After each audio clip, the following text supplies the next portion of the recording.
Hi there and welcome back to the channel. Thanks very much for joining me. Today I want to have a bit of a serious chat about the 80th anniversary of the Battle of Britain, which we're in the middle of at the moment, and runs until, technically of course, till the end of October, because this was a conflict that was without doubt probably the most important single battle of World War II. Not Stalingrad, but we'll talk about that later. B, it ran for 4 months. It ran from early July until the end of October 1940. And the stakes in this battle could not have been any higher. The fate of the world was decided in the Battle of Britain. The Battle of Stalingrad that came later, yes, that was almost equally important, but had the Battle of Britain been lost, I think there'd have been only one outcome at Stalingrad, and we'll talk about that in some detail at the end. So there's a lot of people today who, perhaps through lack of education or lack of knowledge, or just the fact that perhaps people are not talking about it so much as they used to, don't really understand the significance of what happened. They don't really understand the detail. They don't really understand the savagery of the struggle in the air that took place over the south of England in the summer of 1940. Quite a beautiful summer from all accounts. Now, many people don't understand that the numbers involved were much bigger than people think. There was over 10,000 men over those 4 months involved in this struggle, and it was a brutal and relentless campaign. Day after day, aircraft were coming over to the UK from France, where the Nazis had set up all their airfields right across the north of France, from Normandy right across to Belgium. And they would come over in flights of hundreds and hundreds of bombers, escorted by 70 to 100 fighters in many cases, and they would attack factories, they would attack the docks, they would attack shipping in the Channel. They would be bombing, they weren't bombing civilian targets so much at that time, that came later, we'll talk about that as well. And then they were attacking the RAF's airfields in August of 1940, and that's when things really started to get very dangerous for the UK and the future of Britain and the world, I think. Now, in terms of the numbers, there was actually something like 2,000 planes that the RAF had at the time, which sounds a great deal, but half of them were bombers. 1,000 of them were fighters. The other 1,000 were bombers. There was coastal command planes. There was a lot of biplanes still in use. For example, the fairy swordfish that was used effectively in certain circumstances, but no match for the Luftwaffe. Not going to be effective in the Battle of Britain and couldn't be used, quite frankly. Beyond that, we had on the bomber force we had a couple of hundred Wellington bombers, which was new then in 1940. And the Wellington bomber was actually quite good, but it wasn't very effective in terms of its payload capacity. It's quite small, and the majority of the bombers were things like the Fairy Battle, which was a terribly outdated plane, the first monoplane bomber really. Not able to carry much weight of bombs, slow, not able to achieve great altitude, not manoeuvrable, just forget about it. So really these aircraft were not useful to us. So really we had 1,000 fighters, and of that 1,000 fighters, I think the numbers are about, there's about 200 Bolt and Paul Defiants, there's about 400 Spitfires, and there's about 400 or 500 Hurricanes, thereabouts, mainly Hurricanes. In fact, I think it was about 300 Spitfires, and then they ramped up the production rapidly because they realised the Spitfire was the plane we needed the most. And this is why, of course, in the battle itself, that the Hurricane was a good aircraft. It was quite light, but it was a little bit less manoeuvrable, and therefore this is why they decided to pitch them in against the bomber. So when the Nazi bombers came over, the Heinkel 111s, which we've got one of over here, the Matchbox kit that I'm hopefully one day going to build, that was the most prolific of the German bombers. And the Hurricane, and here we've got one over here, that was definitely the plane to send in against them. I mean, the Hurricane could take on the Messerschmitt 109, but it didn't have the speed of the 109 or the Spitfire, and therefore if it was a skilled 109 pilot, even a really good Hurricane pilot was going to struggle from time to time. So they really sort of started to focus the Spitfires on taking on the fighter escorts. and they, as I say, they sent the bombers in to be attacked by the Hurricane. And the Bolt and Pole Defiant, well, I think the less said about it the better. This is a plane that looks a bit like a Spitfire. People often confuse them with Spitfires when the pictures appear in the daily papers, you know, and they have an anniversary and they say, oh, here's a fleet of Spitfires, and it's a Bolt and Pole Defiant. And you can always tell, because this aircraft is like a Spitfire with a gun turret behind the pilot, a gun turret straight out of a bomber, which made it very ungainly and heavy, a lot of weight high in the aircraft, not in a good place, wasn't very quick, wasn't manoeuvrable, and the Messerschmitt 109s that the Nazis sent across had them for breakfast, quite literally. Anyway, so the battle, the basic sort of way the battle played out, it's quite interesting when you look back historically, if you study it, and I've always been very interested in this subject. The start of the Battle of Britain, the Nazi Germany had overwhelming superiority, as I said, 3-1 advantage in numbers, but they also had better tactics. The actual experiences that they had from other earlier conflict in the war. Of course, they fought in the Spanish Civil War in 1937, which gave them a lot of knowledge of how to use their aircraft, and they'd had the aircraft, the 109, for 3 years. So they were new in the Spanish Civil War. They developed their tactics from there, and that helped them a great deal with the experience. And of course the RAF pilots had no experience. The first experience they got was the Battle of France, and they were getting absolutely torn to pieces over there because they didn't have the right tactics. They were operating in difficult conditions at longer range, a bit like the Nazis were over England. And we just didn't have the know-how, and we had a very rigid structure in terms of the discipline that was expected, in terms of the flight formations and things like that. I've got a couple of books here I'm going to allude to. There's an excellent one I have here. I'm just going to see if I can find the right page for you where, well, we got it there actually. Just saw it already what I'm looking for. This is the typical official Air Ministry approved formation of 3 aircraft very, very close together in a V for Vic, as they used to call it. Now this looked very impressive at air shows, but when these guys are out up in the sky in a battle, having 3 planes in that formation, so it's basically, I've got my little Spitfires and things here, so I've got 2 Spits and remove the Nazi, 2 Spits and a Hurricane, so they're expected to fly quite literally in similar sort of spacing that you see with the models here, which is no spacing at all really. I mean, they are very, very close. That's probably about it there. Now that is just too close. Now the Germans, on the other hand, they'd started off with this and realised it didn't work 3 years earlier, so they flew in 2 pairs in echelon, so they would fly stepped back further apart, 2 and 2. And this enabled them to have much better visibility. They didn't have to concentrate on not crashing into the aircraft that they were just a couple of metres away from. And this gave them a lot of time to think, time to see the enemy, and it meant that they weren't a big target. In fact, the Germans actually started describing the RAF early in the battle.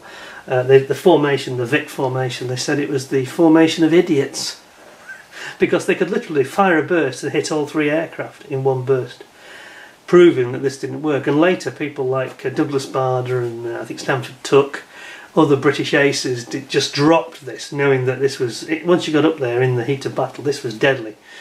And despite that was the orders, they just ignored it, and they wanted to survive, and for the sake of the country it's a good job they did. But it was much later before this rule of how they should fly in formation was actually changed. It was about 1941, so a lot of young pilots following the rules, doing as they were told, were instant victims to, you know, our old friend the Messerschmitt 109. Here he is, which was an agile fighter with a lot of power, supercharged engine, fuel injected engine, by the way.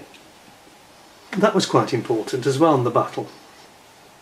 2 things that the Messerschmitt had that was an advantage over both the Spitfire and the Hurricane. It could, because it's fuel injection, it could climb very, very fast. It was the fastest climber, and it could literally push forward and just dive. Now the Spitfire and Hurricane couldn't do this, and the reason they couldn't do it is that in the Merlin engine, in the Spit and the Hurricane, because it shares the same engine. There was a problem with the carburettors, and if they're in a dogfight with a 109 like so, 109 dives, ignore this guy's wheels now, he dives into a steep dive, Spitfire follows him. As he does the dive, this creates a negative G, and you know, you feel weightless when you're in the plane. But it also created a problem where it meant that the carburettors in the Merlin engine would flood the combustion chamber, and this would cut the engine, flood the engine, and it would cut, and it could either kill the engine completely or it would temporarily cut it, and the Messerschmitt would be gone, and who knows, maybe back on your tail. And then this was becoming a real problem, because it wasn't a fuel injected system like you have on modern cars even. This meant that this was a big disadvantage for the Spitfire and Hurricane, and in fact it was actually solved by a lady who, I can't remember her name, so you'll forgive me, I'll just check this. Oh yes, it was a lady called Miss Tilly Schilling. Now she actually invented something that became known as Miss... I'm going to read this out of Wikipedia so that people don't think I've made it up. Miss Schilling's orifice, which sounds quite rude, I have to say. But what she designed was like a little float valve that was the shape of a thimble, so not unlike the tip of your finger, inside the carburettor, and it stopped this fuel flooding back suddenly. And it temporarily resolved the problem. It still didn't give it quite the performance of the Messerschmitt, but it didn't cut out anymore.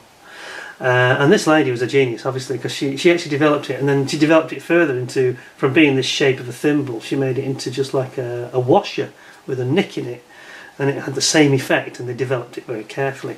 And this helped the RAF to get around this quite serious shortcoming that the Merlin engine in the Spitfire and Hurricane had. And then later Rolls-Royce developed, she worked for Rolls-Royce obviously, and Rolls-Royce developed a pressurised carburettor, and then later in the war they had fuel injection as well, so these problems then completely went away. But it was a real difficulty in the Battle of Britain, because it sounds like the Germans had all the advantages. They didn't. So obviously, you know, I mentioned that the Hurricane is a bit slower. It's got a very thick, deep wing chord, so it wasn't as aerodynamic as the Spitfire. Generally not as aerodynamic. That was one of the key reasons. But the Spitfire was super slippery as a shape. You can see this. We've got this nice Tamiya FX type model here. It's Tamiya, sorry. Now this has got a very thin chord to the wing, a very thin cross section aerofoil, and yet when you compare the two aircraft with the German 109, look how much deeper.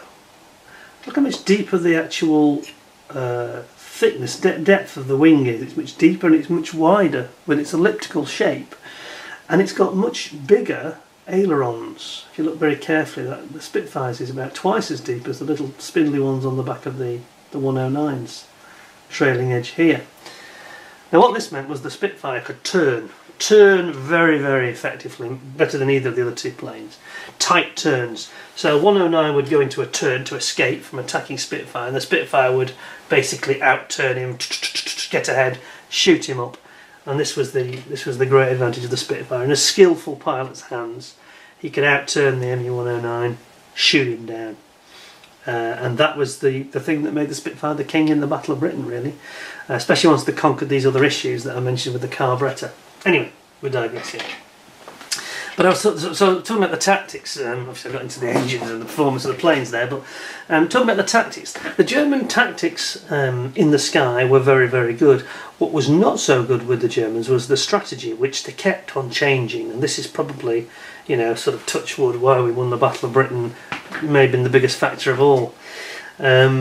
Initially the tactic was to, as I said, in July and August, was to bomb all the refineries, bomb the radar towers. Now radar was the other big advantage, apart from the Spitfire that we had. The UK, Great Britain had the new technology then, radar, it hadn't been used before, and we had this sequence of radio transmitters all along the south coast and all up the north-east coast, and it was called the chain home system, and this gave us early warning of about approximately 10 to 12 minutes of early warning that the Germans were coming, and which direction they were coming from and heading to. and then they had the Royal Observer Corps, which was about, I think it's about 2,000-3,000 men in total all around the country who were just sitting there with binoculars, and they would report exactly what type of planes, what the heading was, and how many there were, what the strength was. So this was like, they knew where to look because of radar, and then they reported what they could see. Straight filtered into the, it was described as an early intranet system, really, because it was a network of data. That information was fed to Fighter Command. They fed it to the Spitfire and Hurricane squadrons on the ground, and they would take off to intercept immediately. And what you note, I've got a book here that's a particularly good one actually in terms of the way it portrays some of these actions day by day.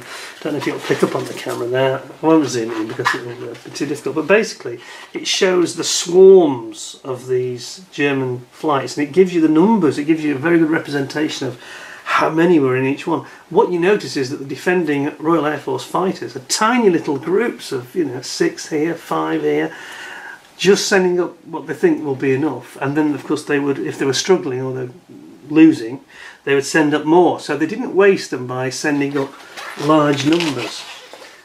But this caused a lot of argument within Fighter Command. You had 11 Group was the southeast area, designated area group for the Royal Air Force for that defence of the southeast, and you had 12 Group who were further north from sort of East Anglia north up to Yorkshire, and 12 Group were led by a guy called Trafford Lee Mallory, and he believed in a strategy called the Big Wing. In other words, he wanted to get several squadrons to group up together, so there'd be 30, 40, 50 planes, and then attack the Germans en masse. Now, this was very effective at knocking down large numbers of German aircraft, but it took a lot of time to assemble all these squadrons from different places and get them in the right place together. It would take, 40 minutes, and the trouble is the Germans would have been and already dropped their bombs by then. He felt that that didn't matter. He wanted to just annihilate them so they didn't come back. Not much fun if you're on the ground being a target for the bombing, of course. So that's a bit of an issue. And there was a big row. In fact, it's covered in the film, The Battle of Britain. There's a very good scene which is very authentic, where Trafford Lee Mallory and Keith Park, who's in charge of 12 Group, he is very not happy with this at all, and he said, no, we need to hit them in small groups, like it shows here with this repeated attacks, some small numbers, so that they never get a rest, and we get them before they drop their bombs on London or on the airfields. He was particularly concerned about the airfields, because in mid-August, they had 15th of August 1940, you had Adler Tag, Eagle Day. This was the day when they wanted to wipe out the Royal Air Force on the ground. They were going to knock out every fighter station in the southeast, and they came quite close. It was a sustained, astonishing level of unleashing. In fact, there's a diagram on it here. Here we are, Eagle Day. You can see the numbers, how they're absolutely pounding. They also attacked northeast England on the same day, which is also depicted in the Battle of Britain movie. Christopher Plummer is the wing commander in that one. You'll recognise the scene. But they're attacking Hawkinge, they're attacking Folkestone, they go for Biggin Hill, Kenley, and attack all these places, Hornchurch, all on the same day. And this is when things got very serious, because if they'd have continued to do this, literally day after day, the Royal Air Force would have been wiped out. They were just being overwhelmed by the sheer attacks, the numbers of planes coming over, and the fact that they got nowhere to land, and they've got no base, or the planes have been destroyed on the ground. Pretty soon you run out of planes, and they only had about I think one day they were down to about 400 or 500 planes, and obviously new ones were arriving all the time, and we had the advantage, of course, of our planes would get shot down. If the pilot survived and wasn't injured, he could parachute back and be in a brand new Spitfire the next day, which is home advantage. Whereas the Germans, if they got shot down, they were going to be prisoner of war. If they survived, prisoner of war, and they're out of it completely, so they just have to bring in more men and more planes, which is easier said than done when you've got this high attrition rate, huge numbers of people being killed, wounded. The training takes time. This is the biggest problem for the Royal Air Force. It wasn't the planes. We were very efficient at making the planes, replacing them, but training pilots, that was another matter. That took a lot of time, and it was proving to be the greatest fear. We just run out of pilots that could actually have the skill to continue the battle. Anyway, going back to the original point I was making about strategy.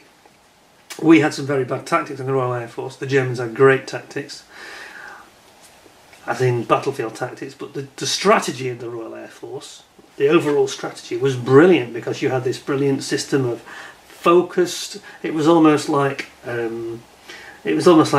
death for the Luftwaffe by 1,000 tiny incisions, because we were making these tiny small attacks with just a handful of planes, but just at the right time, just at the right place, sending them packing, whereas they were just throwing more and more and more, and they were losing more and more. They were losing at a 3-to-1 ratio, pretty much. Certainly in August they were losing 3-to-1, literally, which was not sustainable for the Luftwaffe, because it just meant they were going to run out of planes, you know, and they were finding it difficult to keep production going. And you know, the south of England was being littered with crashed German planes all over the place. It must have been astonishing to live at that time and see these things, you know, because there was, I think the kids, you know, in Kent, it was almost like on the summer holidays they'd be riding the bikes around and they'd hear about another one or see one come down. They'd go riding off to see, obviously the police would be there and everything, but there would be several they'd see in a day that would be coming down, and it'd be falling from the sky like confetti, especially on the 15th of August. Anyway, the Germans, Göring, Hermann Göring, the head of the Luftwaffe, our very large friend, he actually gave a diktat that said they must never attack the same target for 2 days on the run, because he was frightened that the second day the RAF would just be waiting to destroy them. You know, don't make the same mistake twice. In actual fact, he was wrong, of course, and we couldn't have sustained this, and if they'd carried on hitting the same target day after day, we'd have been sunk. But this is what gave us the breathing space, and a day's breathing space. They were able to repair the runways, and don't forget, in those days we're taking off on grass strips, so it wasn't like a tarmac runway. It's quite easy to repair, and we just got this breathing space, and they kept changing tactics. So they had this Adler Tag the day they were going to destroy the Royal Air Force. They didn't. You know, I mean, I'm looking at the pictures of this is actually just the morning, the picture I just showed you from this book. Now we have the late afternoon where they come across from Normandy and they're attacking the Isle of Wight, they're attacking airfields at Warmwell, Middle Wallop, Tangmere, Odium. They're attacking everything. I mean, every airfield is getting absolutely plastered. It must have been very terrifying, you know, to be at one of these airfields. And the numbers of these planes, I mean, there's clearly over 100 in there, another 100 there, and it's just staggering when you see these. And then even into the evening they were still coming over. They were attacking Westmoreland, Biggin Hill got hit, Kenley was hit again, Croydon, Hurricane Base got hit. It was relentless, absolutely ferocious. And on it went. But then they became disheartened because the RAF was still showing up, and they changed tactics again. And then they stopped this attack for. There was a couple of days. There was a bit of a lull, and this gave us a chance to rebuild, of course. And yeah, I'm just flicking through the book a little bit there. We've got some famous quotes from one or two people saying that Keith Park was right and Lee Mallory was wrong. The one time that Lee Mallory's big wing system did work was on the 15th of September, which was the Battle of Britain Day, as we call it now. It was the biggest day, the hardest day of all, and that was the day that he actually did get the big wing. He brought them down from the north. Quite a lot of squadrons came and joined in, and he did throw in an enormous amount. It was about 80 Spitfires and Hurricanes in one flight, and they just mullered the Germans and shot down, you know, German Nazi aircraft were falling out of the sky like rain almost. And that was the day. It was the day after that the Germans started to wind back and decided that ultimately they just couldn't beat the RAF, and they couldn't understand. They kept being told, of course, because of the propaganda, that the RAF had beaten. You've bombed their runways, and they just move as in the Battle of Britain movie. You see them getting bombed, Michael Caine's squadron, and they just move down the road to some field, you know, which they're able to do because it's just near the coast, on the South Downs, and anywhere that's got a flat field of grass, no problem. But it was the men. It was getting the men back. So other things about the battle that people don't always appreciate. There was quite a few. It wasn't common, but there was quite a few incidents of pilots being shot up on parachutes, and some of these very ardent Nazis were really into that. They would shoot men up on a parachute, you know, because they know that the pilot actually was the valuable commodity, not the aircraft. And they shot the aircraft down. They see the Spitfire pilot jump out, and they gun him down hanging in a parachute, which is completely against the Geneva Convention and against all sense of decency, you know. But unfortunately, of course, this was seen by RAF pilots, and then they became very hardened, and they started to do it as well. Now, it didn't become the norm, didn't. But there's lots of stories about that where one or two said, yeah, I wouldn't, just off the record, I would not let a Nazi get back. If it was over the French coast, if they'd strayed across, they'd let them have it, you know. So it all became really nasty and brutal. So very interesting times, and of course it also became, on that same subject, it was very important for the RAF to rescue their men out of the Channel. They had a lot of these rescue boats, like a high-speed launch that they had, that would be racing around trying to find any pilots that had gone down, and it was, on a good day, it was doable. Obviously if the weather's not so good, it was going to be a real challenge to get these guys back. A lot of guys drowned in the Channel, unfortunately, from both sides, and the RAF would rescue the Germans if they saw them as well. You know, they would rescue any man in the water, because that's the way we played the game, you know. I did read an interesting story as well just a couple of days ago about a Junkers Ju-88 bomber that came across, and the pilots, brand new, it was only 2 weeks old apparently, and the pilots got shot down by Spitfire, but managed to crash land safely without any injuries, and they jumped out and started trying to set fire to some documents they had. It's quite a famous incident on the north coast, in the north coast of Kent, and apparently the local London Irish Rifles turned up, and they had a bit of a shootout. It's the last time there was ever a gun battle between belligerents, proper hostilities between two sides on the English soil, on British soil in fact.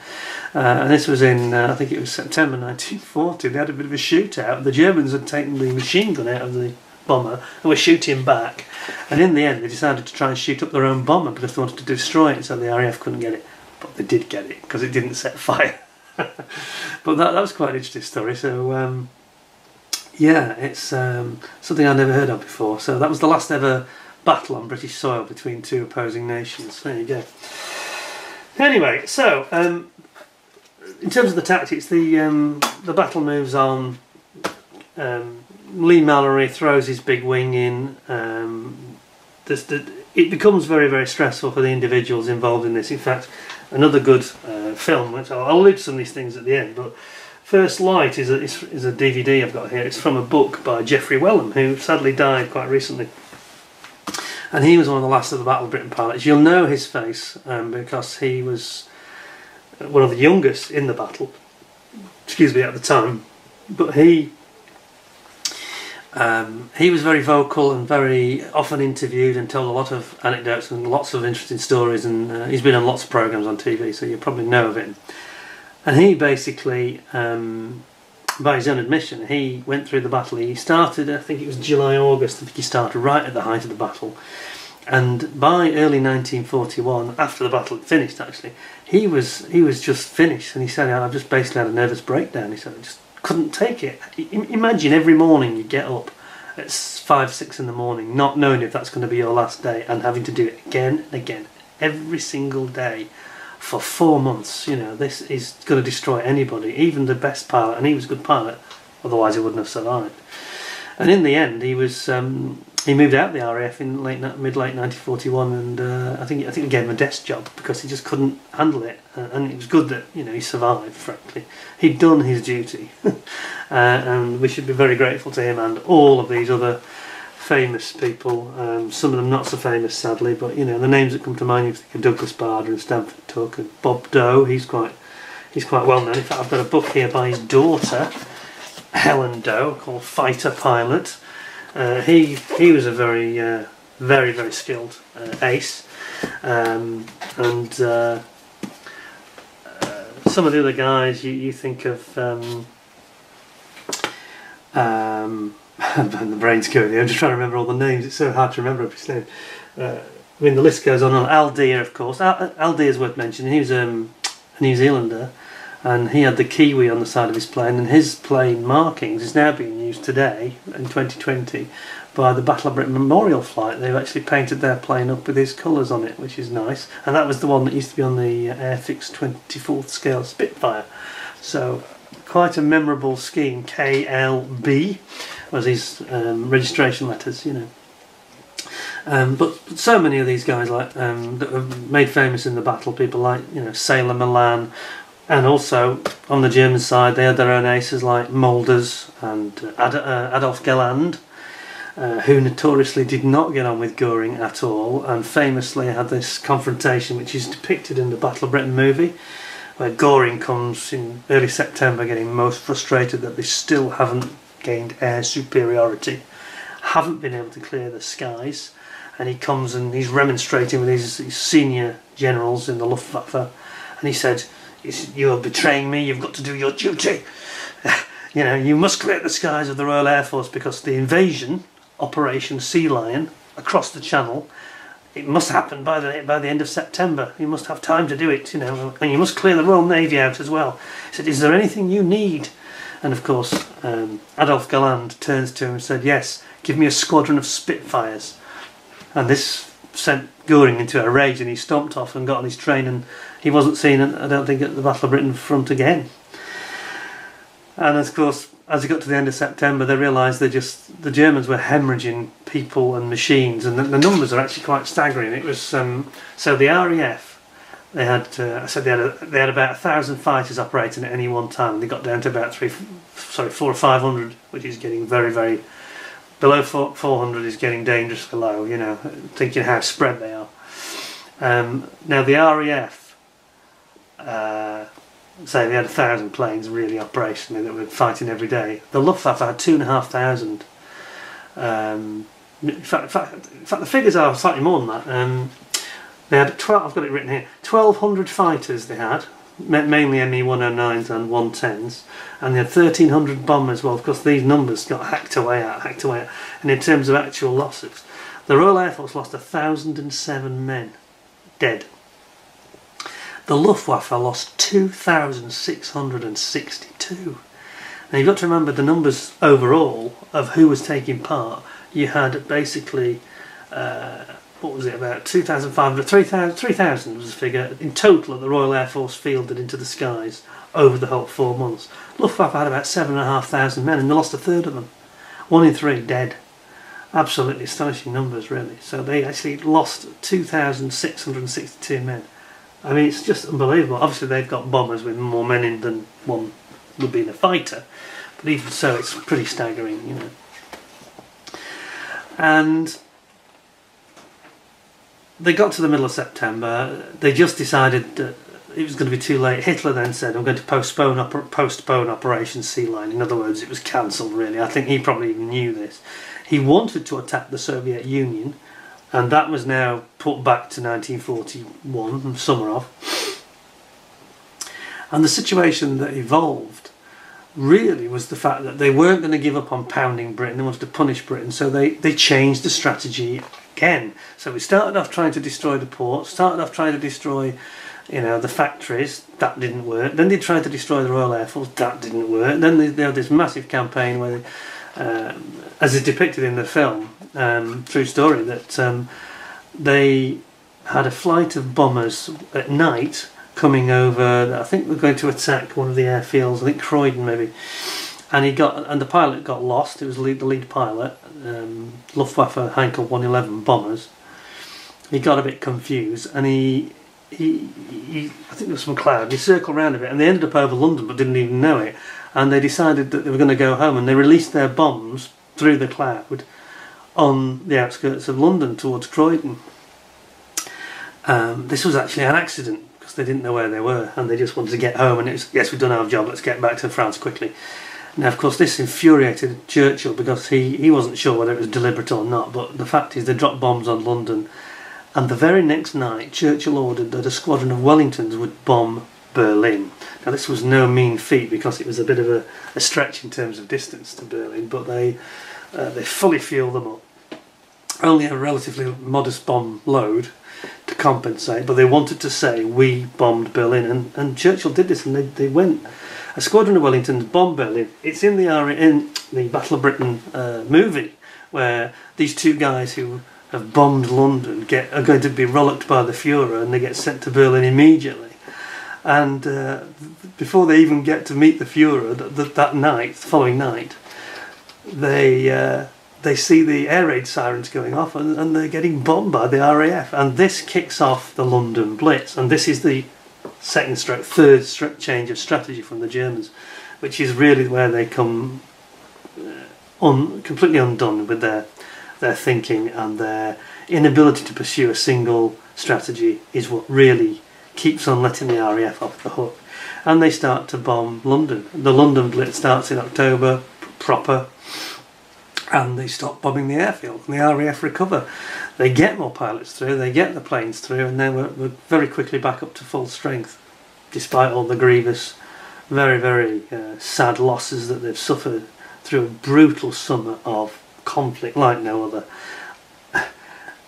The following year, of course, having done all this and lost a third, probably about 40% of the Luftwaffe was wiped out in the Battle of Britain. This was the biggest air force the world had ever seen, and tiny force of a few hundred, on most days, a few hundred fighters, was able to knock out 3 planes for every one that they lost. And it was the very focused nature of the way that this was done, the strategy that was used, really made the difference. And it really was, when you think about it in the wider scheme of things. Churchill summed it up with his statement about never in the field of human conflict has so much been owed by so many to so few. What he really said was this was the ultimate David versus Goliath conflict. Nothing has ever been seen quite like it before or since, where a little force, totally outnumbered, outgunned, who on the face of it have got no chance, actually defeated a superior enemy, and they survived. Now you have to also remember, for those of you that don't know a lot about the Battle of Britain history,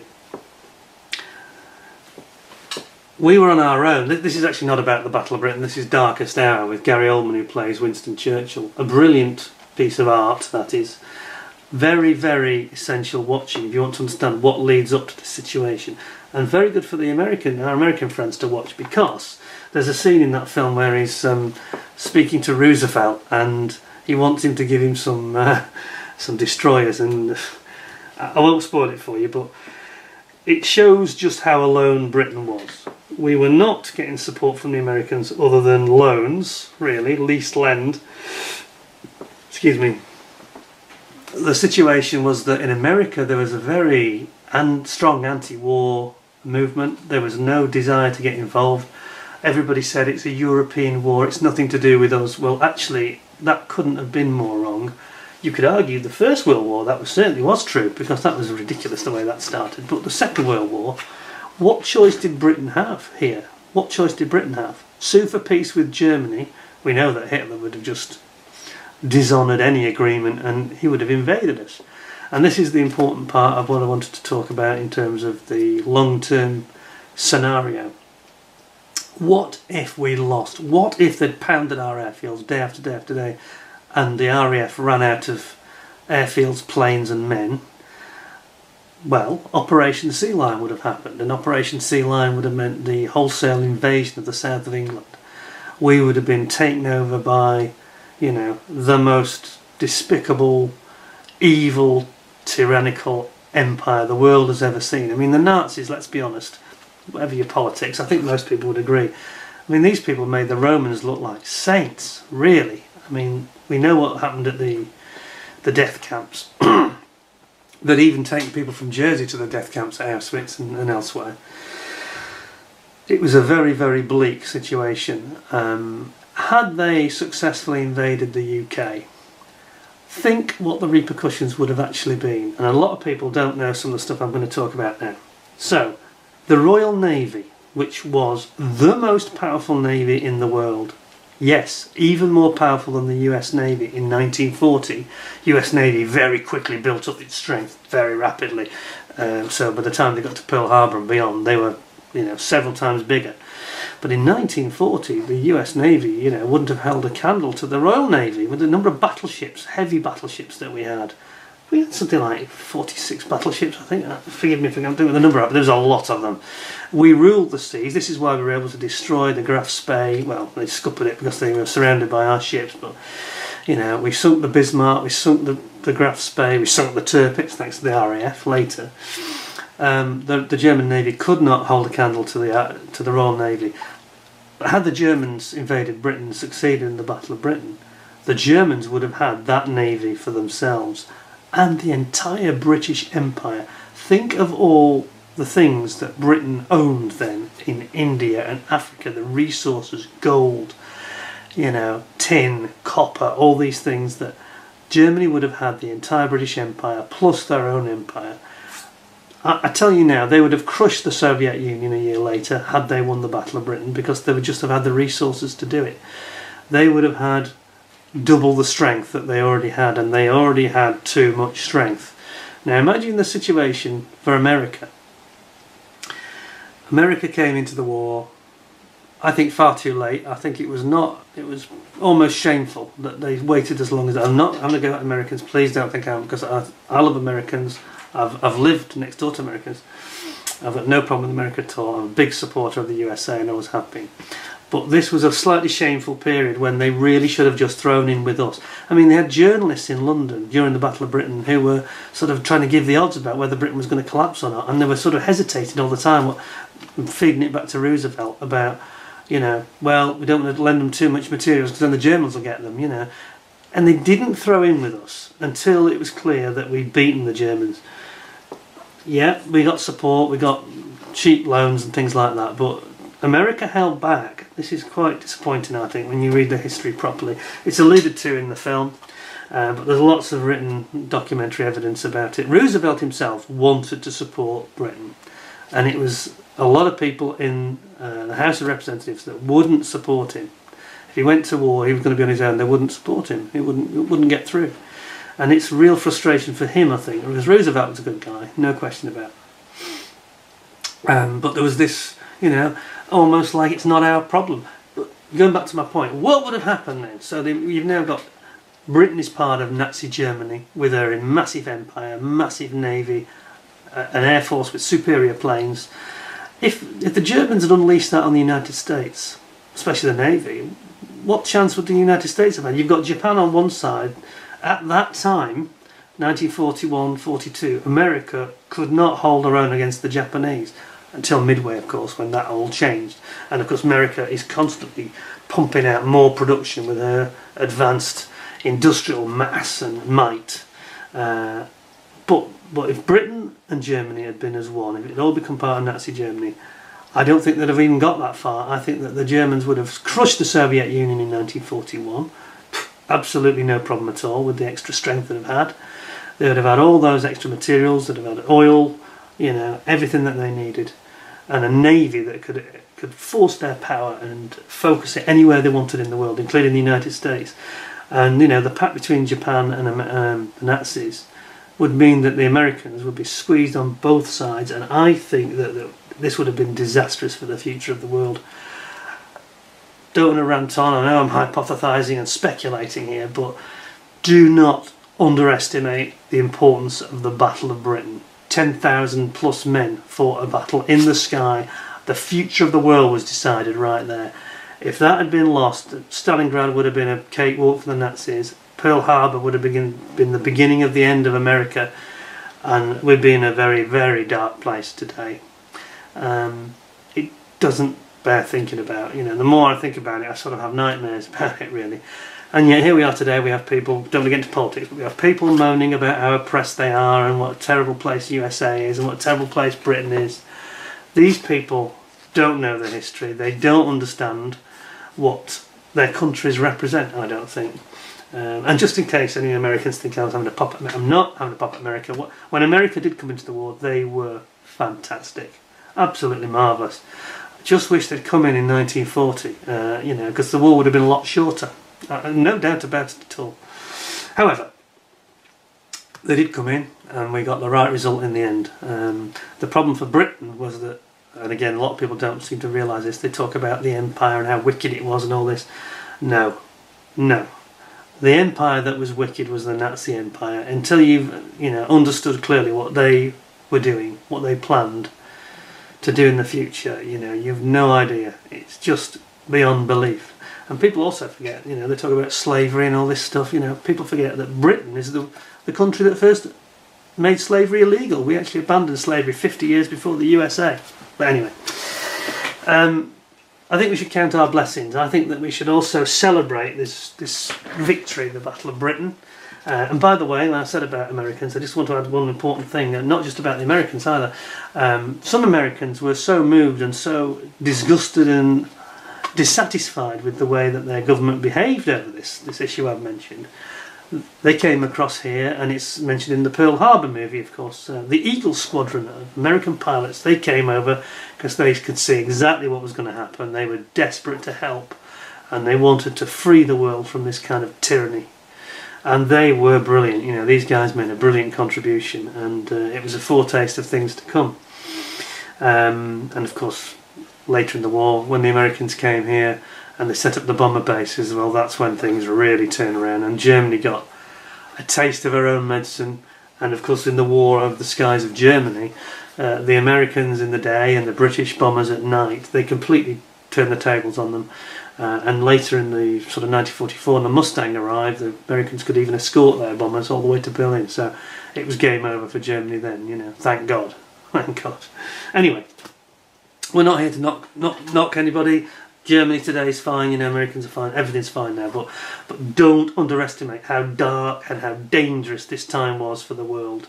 The summer of 1940 was the pivotal moment. Until this moment, the Germans had walked across every country. They'd gone into Poland, they'd walked across, you know, Holland, they marched into Belgium, they crushed the French in a few weeks despite the Brits trying to help them. And of course we only survived because we escaped at Dunkirk, which was sort of victory from the jaws of defeat, sort of, you know. But it was a very great thing that we were able to do that, and that showed the British spirit and what was to come. And if we hadn't have had that, you know, the world today would be in a very, very terrible place. And everybody should think about that, I think, in the next few weeks when you hear about these anniversaries. It's not just something that happened a long time ago. It could happen again if people allow it to. Anyway, there's my thoughts. Some things, some reading and some watching that you might enjoy and find out more. I've got to say, this is actually my favourite. I've got lots of lovely Battle of Britain books, but this is my absolute favourite because of the way it depicts in such detail, day by day, even morning and afternoon, of what exactly was going on. And this is actually a book from Salamander, The Battle of Britain, and I just cannot stress how good that is. Some other great ones, we've got our friends, some great historians, aren't there? Dr. Stephen Bungay, he wrote a very famous book. I was going to say The Narrow Margin, but that wasn't him, was it? That was Derek, I forget the names, aren't I? The Narrow Margin is the book that the Battle of Britain movie was based on. Dr. Stephen Bungay, he appears in a lot of these documentaries, and so does James Holland, and he wrote this one, The Battle of Britain. It's quite a recent book in the last 2 years, which I haven't read yet, I've got to be honest, I've not quite got into it. But I have started reading the Spitfire book by John Nichol, who was the ex-RAF Tornado navigator who got shot down in Iraq, which we all know about. I mentioned already about the Helen Doe book about her father, Bob Doe, who was a famous Spitfire ace. Then we've got numerous magazines are out at the moment. It's got the new Fly Pass, which is a corker. There's some absolutely stunning stuff in here. Talking in detail about some of the Germans' aces, for example.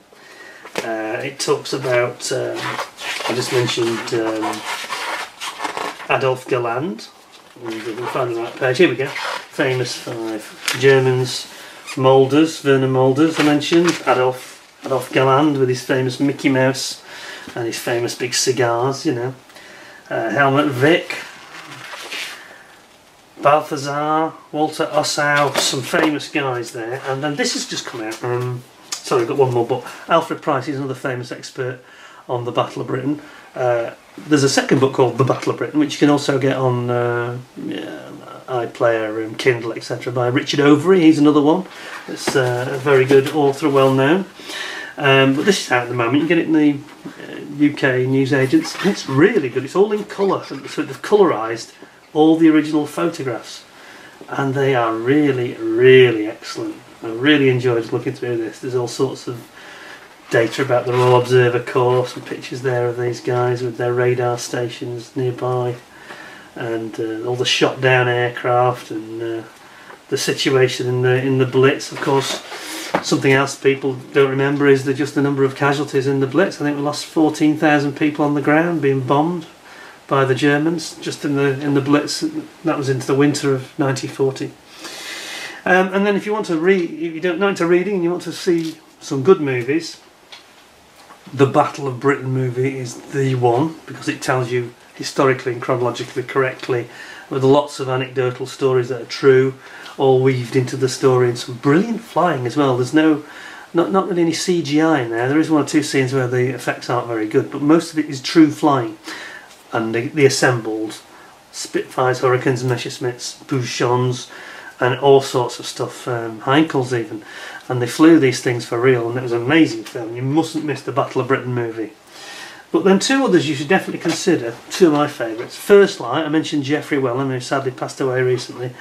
He was such a great ambassador for the Battle of Britain veterans, and this is his story, and it shows him as a young man. It shows him sort of cracking up with the strain of it all, and it's really a very, and he's in it as well. He features in it.